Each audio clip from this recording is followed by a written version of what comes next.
Booker T. Washington quotes, "I have learned that success is to be measured not so much by the position that one has reached in life as by the obstacles which he has overcome while trying to succeed.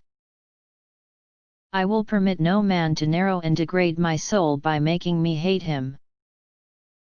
Those who are happiest are those who do the most for others.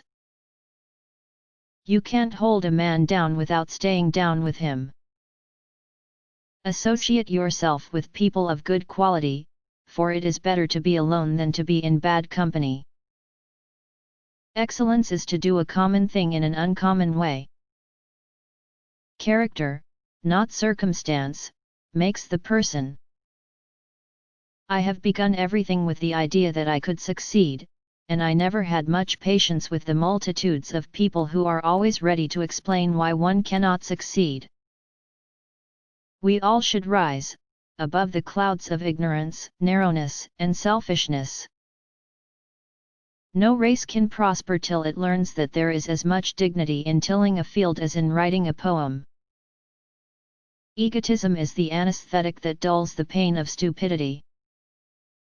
The happiest people are those who do the most for others. The most miserable are those who do the least. The older I grow, the more I am convinced that there is no education which one can get from books and costly apparatus that is equal to that which can be gotten from contact with great men and women. If you want to lift yourself up, lift up someone else. There are two ways of exerting one's strength, one is pushing down, the other is pulling up. The thing to do when one feels sure that he has said or done the right thing and is condemned, is to stand still and keep quiet. If he is right, time will show it. The world cares little about what a man knows, it cares more about what a man is able to do. Success always leaves footprints. The longer I live and the more experience I have of the world, the more I am convinced that, after all, the one thing that is most worth living for and dying for, if need be, is the opportunity of making someone else more happy. I early learned that it is a hard matter to convert an individual by abusing him, and that this is more often accomplished by giving credit for all the praiseworthy actions performed than by calling attention alone to all the evil done. Great men cultivate love and only little men cherish a spirit of hatred.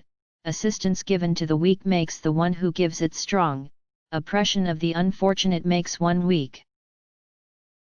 Success is not measured by the position one has reached in life, rather by the obstacles one overcomes while trying to succeed. You measure the size of the accomplishment by the obstacles you have to overcome to reach your goals.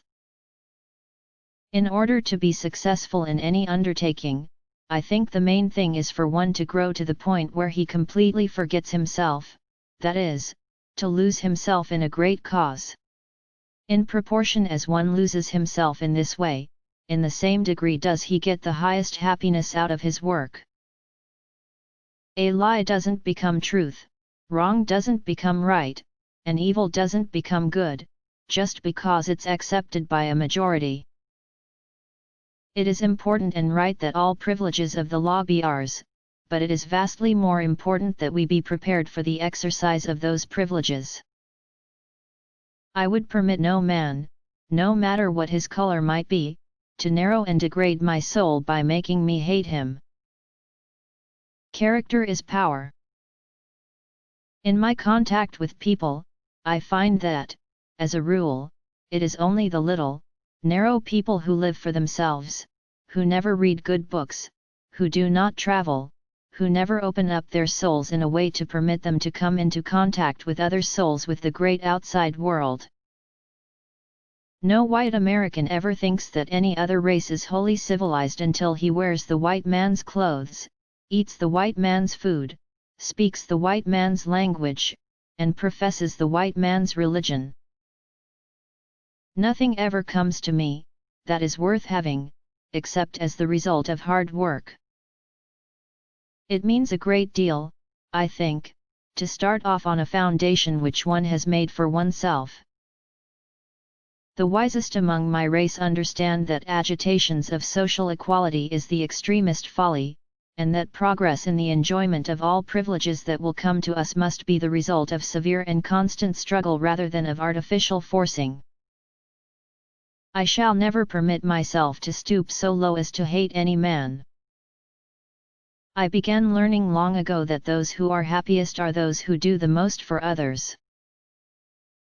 Success is not to be measured by the position someone has reached in life, but the obstacles he has overcome while trying to succeed.